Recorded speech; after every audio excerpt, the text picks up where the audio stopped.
अमरीकी सेनेट की खारजा उमूर कमेटी के सरबराह सेनेटर बॉब मेनेंडीज़ ने पाकिस्तान में इंसानी हुकूक की सूरत हाल पर तशवीश का इजहार किया है।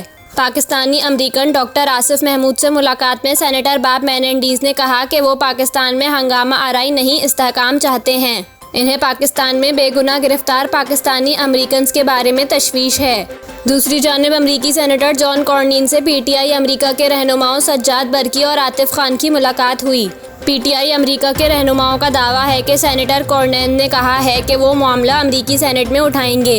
इसके अलावा अमरीकी ऐवान नुमाइंदगान में पाकिस्तान कॉक्स की सरबराही शीला जैक्सन की जानिब से भी पाकिस्तान की सूरत हाल पर तशवीश का इजहार किया गया है। शीला जैक्सन का कहना था कि पुरअमन मुजाहिरा करने वालों को तहफ़्फ़ुज़ होना चाहिए।